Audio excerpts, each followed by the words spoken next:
Wake Forest, good morning Stanford, good morning Vandy. Today before we read our book, we're going to do some breathing, so make sure you're sitting up straight and tall. Deep breaths in through your nose and out through your mouth.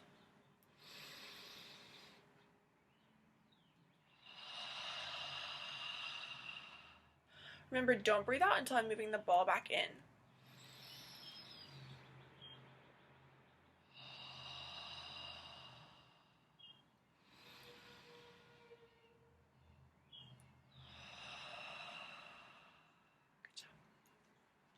Alright, our book today is called Elizabeth Leads the Way, Elizabeth Cady Stanton and the Right to Vote.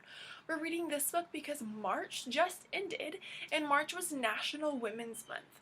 When we read this book today, I want you to think about what is the most important event. And the most important event signifies when the story changes. So the story's been maybe doing something the same, and then all of a sudden something happens and it changes. So be thinking in our story, what is the same, and then something happens and everything changes. It is written by Tanya Stone, illustrated by Rebecca Gibbon.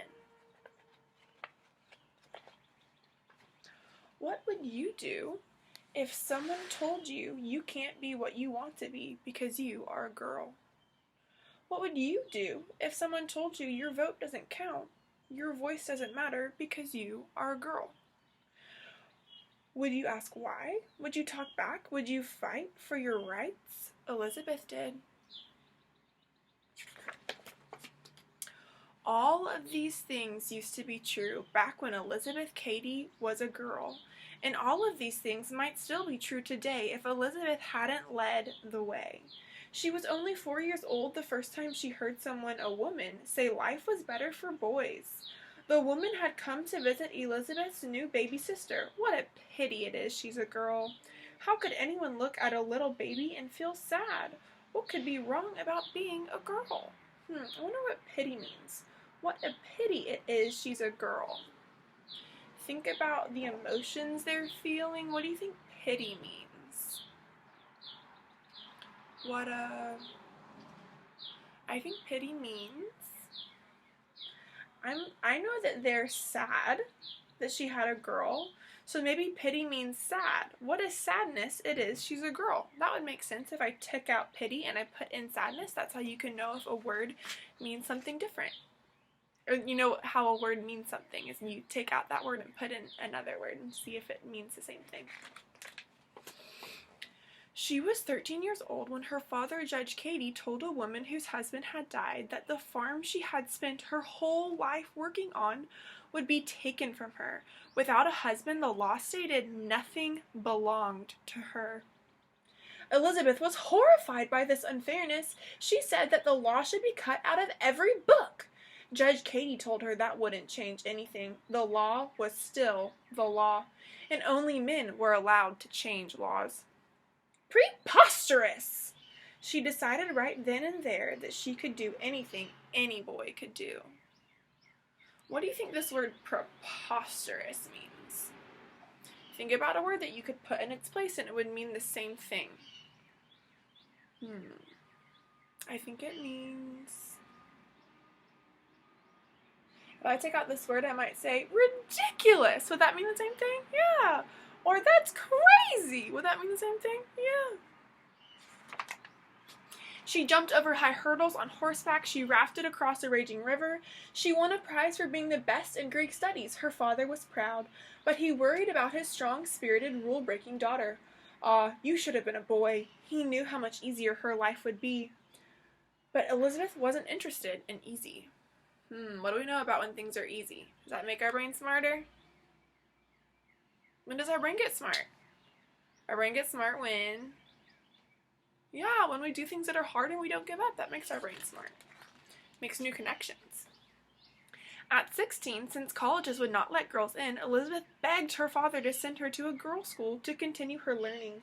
So while most young ladies were getting married, washing dishes, doing laundry, and having babies, Elizabeth was studying religion, math, science, French, and writing.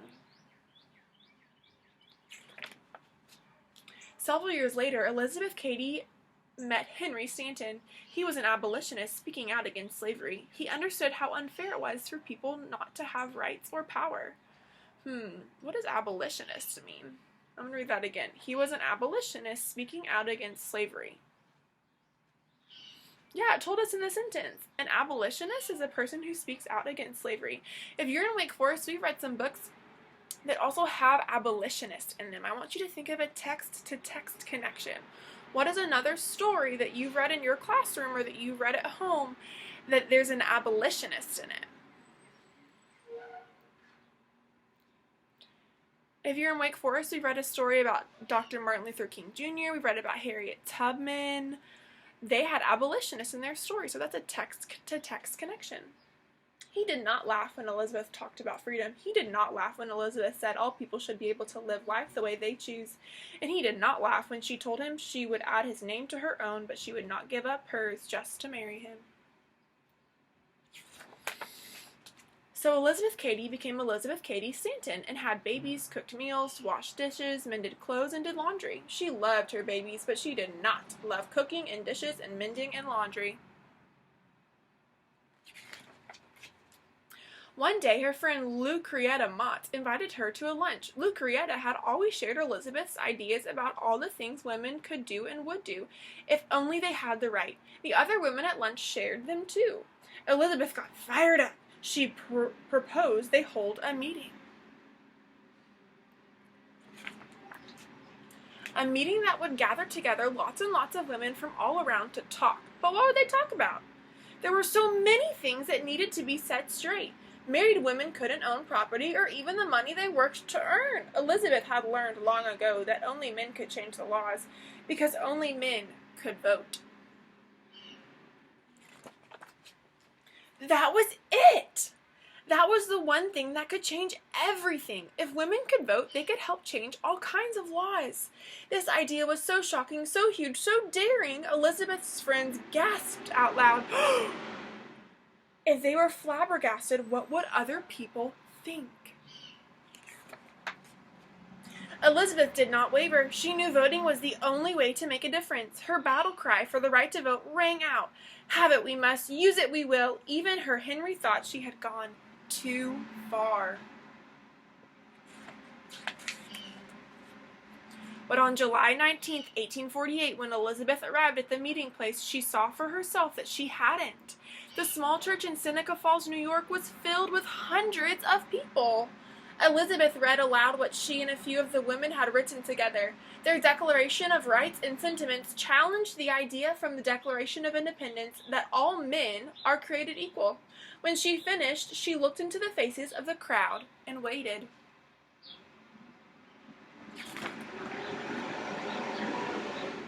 As a loud trash truck. The room was silent. Then a rumbling began.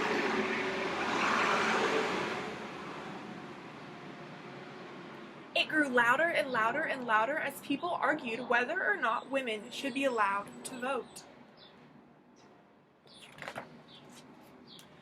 Word of the meeting spread like wildfire. Newspapers across the country scolded Elizabeth for her boldness, but other women joined her in battle. The idea of women having the right to vote began to buzz in the ears of people from Maine to California. Elizabeth had tossed a stone in the water, and the ripples grew wider and wider and wider. Many said Elizabeth must be stopped, but she was unstoppable. She changed America forever. And she was so important, and she spoke so fiercely about women needing the right to vote that eventually, in 1920, that was 100 years ago, women earned the right to vote.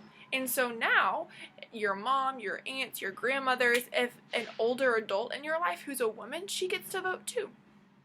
I want you to think, what was the most important event? The most important event was... Think about how in the beginning, women couldn't vote, it was sad, women couldn't keep their own money. When this woman died, she had to give her farm away because she wasn't married. Women didn't go to school, they just got married and had kids.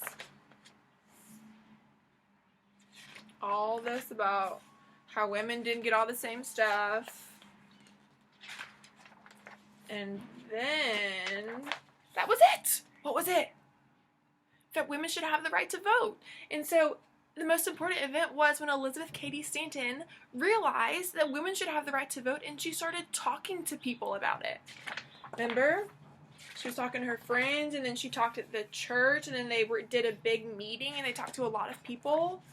And then all of a sudden people from all over the country were talking about how women should have the right to vote. So that was the most important event.